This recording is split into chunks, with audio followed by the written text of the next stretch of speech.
జిల్లా మహిళా అధ్యక్షురాలు ముంతాజ్ బేగం గారు ధన్యవాదాలు చెప్తారు.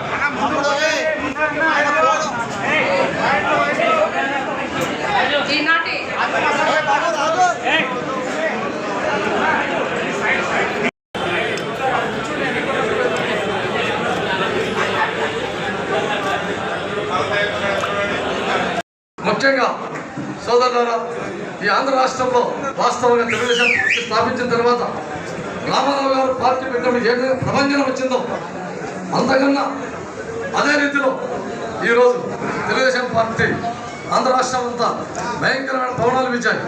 ఎందుకంటే జగన్మోహన్ రెడ్డి గారి పరిపాలన మనం చూసాం.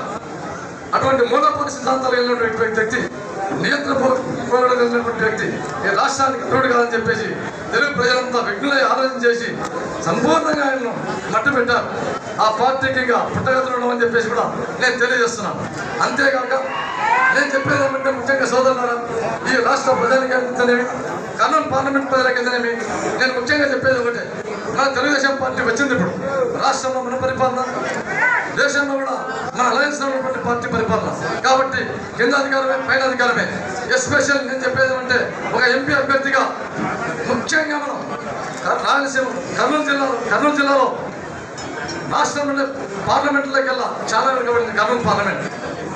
ముఖ్యంగా సహచర ఎమ్మెల్యేలు అయితేనేమి, కొత్తగా ఎన్నిక కాబోయే మినిస్టర్లు అయితేనేమి, నేనైతేనేమి మనమంతా కలిసి ఎస్పెషల్లీ కర్నూలు పార్లమెంట్ దృష్టి పెట్టి ఇరిగేషన్ విషయంలో ఏది ఏమైనా కూడా Vedavathi project, Gundrela project, RTS right canal ఈ మూటి మీద అందరూ ముక్తకంఠంతో పోరాడి తెలుగుదేశం పార్టీ అధ్యక్షుడిగా ముఖ్యమంత్రి కాబోయే చంద్రబాబు నాయుడు గారు కూడా ఒక అల్టిమేటం పెట్టి మనం ఈ జిల్లాకి సాగునీటి విషయంలో మాత్రం ఎంతైనా పోరాడాల్సిన ఆవశ్యకత ఉందని చెప్పేసి నేను ఈ తెలుగుదేశం పార్టీ నుంచి ఆఫీస్ నుంచి జిల్లా అధ్యక్షుల వారి సమక్షంలో ముఖ్యంగా నేను కోరుతున్నాను. అంతేకాక పారిశ్రామిక కూడా మనం చాలా అభివృద్ధి చేసుకోవాల్సిన ఆవశ్యకత ఉంది. కాబట్టి దయచేసి ఏదైనా ఉంటే కూడా తీర్మానం తెలుగుదేశం పార్టీ ఆఫీస్ నుంచే మొదలుపెట్టి నా పార్లమెంట్ అని కాదు, నా అసెంబ్లీ అని కాదు, ఎటువంటి రాగద్వేషాలు భావోద్వేగాలు లేకుండా మనమంతా, ఎందుకంటే దిగ్గారెడ్డి గారు అయితేనేమి, బీటానంద గారు అయితేనేమి, సోమశెట్టి గారు అయితేనేమి